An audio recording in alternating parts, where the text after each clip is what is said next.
नमस्कार। डीएनएक्स धर्म कर्म में स्वागत है आपका। आज हम चर्चा करेंगे पुत्रदा एकादशी की।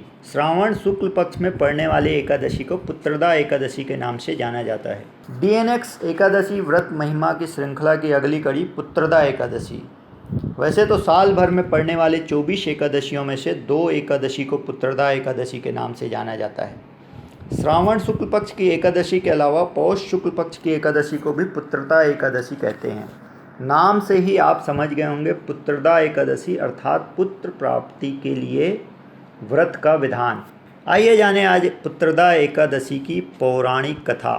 महाराज युधिष्ठिर ने भगवान कृष्ण को संबोधित करते हुए पूछा, हे मधुसूदन, मुझे श्रावण शुक्ल पक्ष एकादशी की महत्ता विस्तार से सुनाइए और इसके व्रत का विधान बताएं। इस पर वासुदेव कृष्ण ने धर्मराज युधिष्ठिर को सुनाया कि हे धर्मराज, इस एकादशी के व्रत से वाजपेयी यज्ञ के समान फल मिलता है, अतः इस व्रत को जरूर रहना चाहिए, खासकर उन्हें जिन्हें पुत्र प्राप्ति की इच्छा है। आइए सुनते हैं इसका व्रत विधान और इसकी पौराणिक कथा। ओम नमो भगवते वासुदेवाय नमः। इससे पहले आपने यदि इस चैनल को सब्सक्राइब नहीं किया है तो सब्सक्राइब कर लें डीएनएक्स धर्म कर्म के माध्यम से धर्म कर्म संबंधी जानकारी के लिए, और बेल आइकन दबाकर नियमित बने रहें हमारे साथ। वासुदेव कृष्ण ने धर्मराज युधिष्ठिर को बताया कि द्वापर युग के आरंभ में महिष्मति नाम की एक नगरी थी, जिसमें महिजीत नाम का एक राजा राज्य करता था। लेकिन पुत्रहीन होने के कारण राजा को राज्य कभी भी सुखदायक नहीं लगता था। पुत्रहीन होने का दुख राजा को सालते रहता था। राजा का मानना था कि जिसका संतान न हो उसके लिए यह लोक और परलोक दोनों ही दुखदायी होते हैं। पुत्र सुख की प्राप्ति के लिए राजा ने अनेक उपाय किए, परंतु राजा को पुत्र की प्राप्ति नहीं हुई। धीरे धीरे करके राजा वृद्ध होने लगा। वृद्धावस्था आती देखकर राजा ने राज दरबार बुलाया। साथ ही उन्होंने प्रजा से भी ढेर सारे प्रतिनिधियों को बुलाया।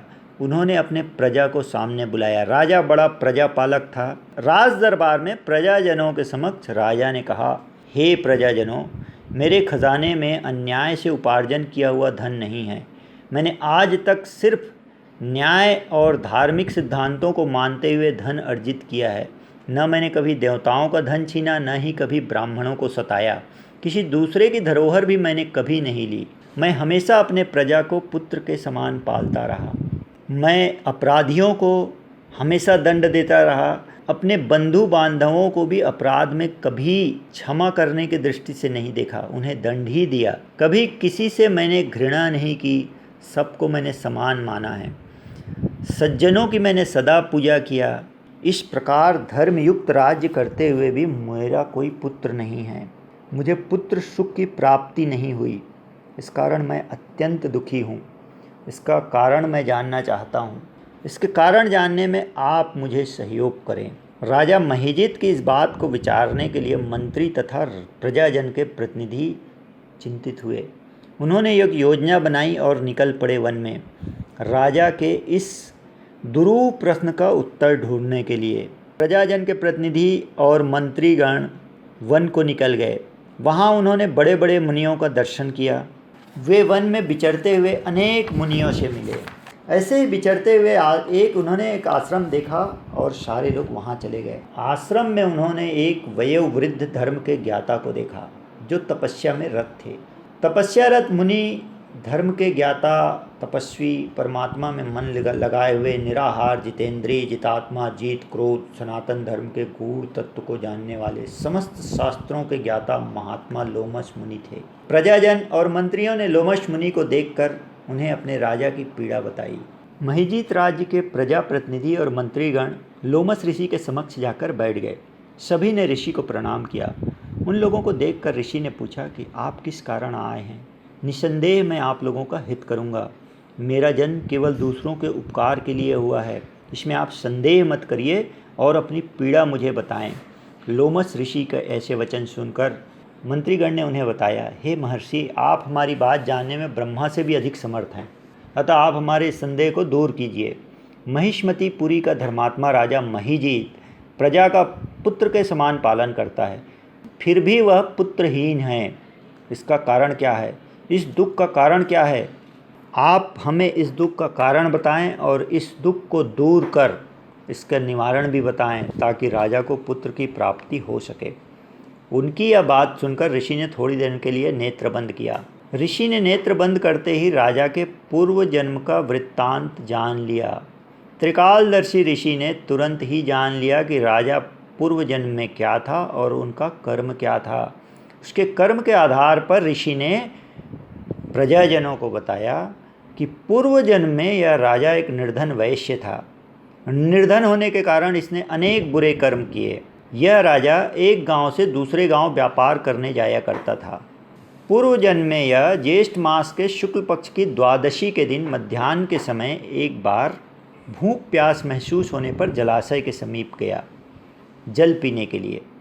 उसी स्थान पर एक तत्काल की ब्याही हुई प्यासी गौ जल पी रही थी। राजा ने उस प्यासी गाय को जल पीते हुए हटा दिया और स्वयं जल पीने लगा। यही एक कारण था कि राजा को यह दारुण दुख सहना पड़ा।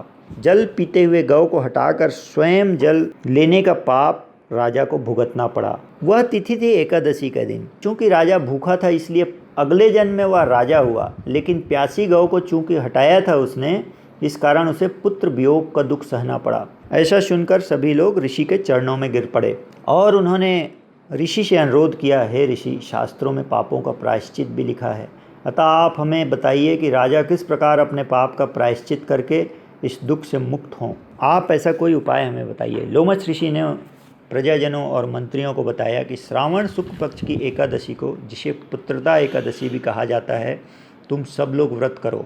सारे प्रजाजन और मंत्रीगण इस दिन व्रत करें और रात्रि का जागरण करो। पूरी रात जगकर आप इस व्रत को संपन्न करो। इससे राजा के पूर्व जन्म का यह पाप नष्ट हो जाएगा, साथ ही राजा को पुत्र की प्राप्ति होगी। लोमश ऋषि के ऐसे वचनों को सुनकर प्रजाजन खुश हुए और मंत्रीगण प्रजाजन वापस लौट आए। अपने राज्य में लौटकर उन्होंने पुत्रदा एकादशी की तिथि का इंतजार किया। श्रावण शुक्ल पक्ष की एकादशी तिथि जब आई, सारे प्रजाजन एकादशी के दिन उपवास रहे, रात्रि जागरण किए और द्वादशी के दिन पूरे व्रत का पुण्य फल राजा को उन्होंने प्रदान कर दिया। उस पुण्य के प्रभाव से रानी ने गर्भ धारण किया और प्रसव काल समाप्त होते ही उन्हें एक तेजस्वी पुत्र की प्राप्ति हुई। तभी से इस एकादशी व्रत का नाम पुत्रदा एकादशी पड़ा। अतः हे राजन, वासुदेव कृष्ण ने धर्मराज युधिष्ठिर को बताया, अतः हे राजन, संतान सुख की इच्छा हासिल करने वाले इस व्रत का पालन अवश्य करें। उन्हें पुत्रदा एकादशी का व्रत अवश्य रहना चाहिए। ओम नमो भगवते वासुदेवाय नमः।